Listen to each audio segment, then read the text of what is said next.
Morning class. कैसे हैं आप सब? आई होप आप सब अच्छे होंगे। चलिए हम पढ़ते हैं बेटा अपना क्लास 6 चैप्टर नंबर 16 हिंदी में व्याकरण में वर्ड कंस्ट्रक्शन, जिसे बोलते हैं शब्द निर्माण। भाषा के विकास में शब्द निर्माण की बेटा बहुत भूमिका होती है।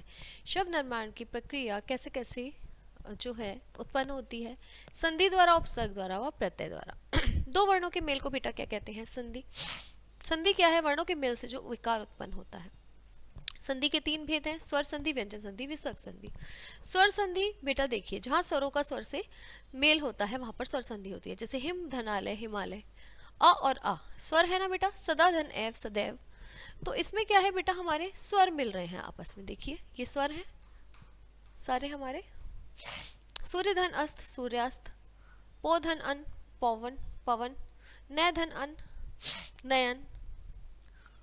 ठीक है बेटा, तो ये हो गई हमारी स्वर संधि। अब व्यंजन संधि क्या है? व्यंजन के साथ अगर स्वर या व्यंजन किसी का एक चीज का मेल हो, किसके साथ? व्यंजन के साथ, तो हमारा व्यंजन संधि होता है। जैसे शरद धन चंद्र, शरद चंद्र। जगत धन नाथ, जगतनाथ। उत धन लास, उल्लास। सद धन मार्ग, सन्मार्ग। वाग धन ईश, यहाँ पर देखिए बेटा व्यंजन का स्वर से मेल है, वागीश। दिग धन गज, दिग्गज। यहाँ पर देखिए स्वर व्यंजन का व्यंजन से है, सद्धन जन, सज्जन।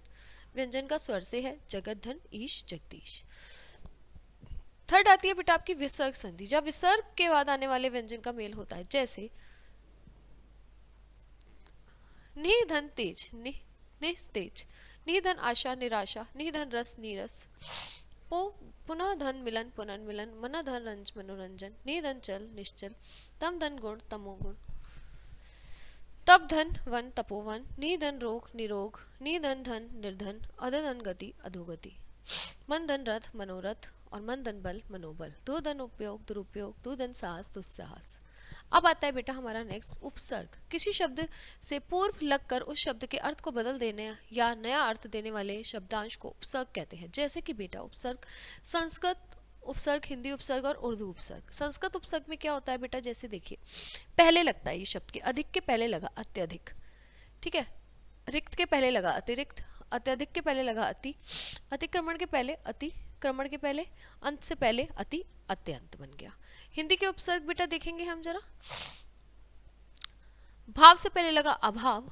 मन से पहले लगा अमन, अमर, अशोक, अचार। उपसर्ग अध, आधा, अधमरा, अध धन मरा। अध खाया, अध जली और अध पकी।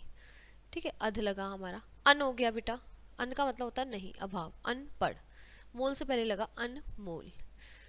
ठीक है, या तो इसका मतलब होगा नहीं या होगा अभाव।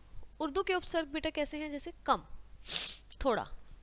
कम उपसर्ग है तो उसका मतलब है थोड़ा, कमजोर, कम उम्र, मतलब कम उम्र का व्यक्ति। उपसर्ग खुश, खुश का मतलब है अच्छा, खुश दिल, खुशहाल। उपसर्ग गैर, गैर का मतलब है भिन्न, गैर मर्द, गैर हाजिर। उपसर्ग बद, बद का मतलब है बुरा, बदनाम और बदबू। अब आता है बेटा हमारा प्रत्यय।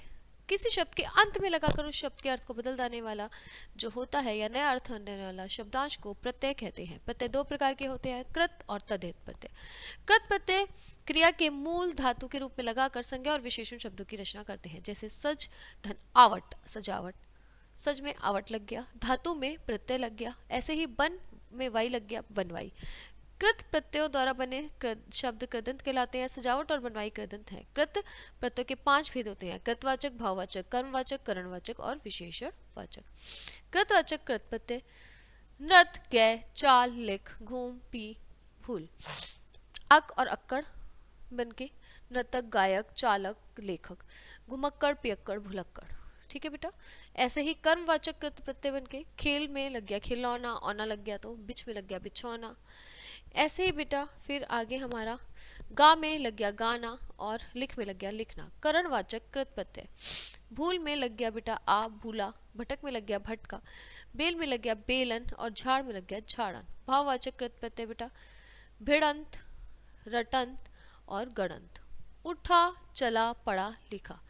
विशेषण वाचक कृत प्रत्यय गोप, करण, निंद, पढ़। अनीय लग गया बेटा गोपनीय, करणीय, निंदनीय, पठनीय। कृपालु और दयालु, आलू लग गया तो।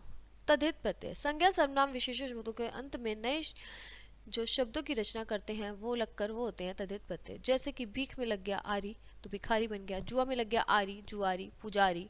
ऐसे ही वाला लग गया बस वाला रिक्शा वाला पान वाला। ऐसे भाववाचक संज्ञा बनाने वाले तद्धित प्रत्यय। चतुर में लग गया आई, चतुराई, अच्छाई, सच्चाई और मिठाई। उसके बाद मानव में लग गया ता, मानवता, ममता, लघुता और प्रभुता। संबंधवाचक संज्ञा शब्द बनाने वाले तद्धित प्रत्यय। ससुर में लग गया आल तो ससुराल।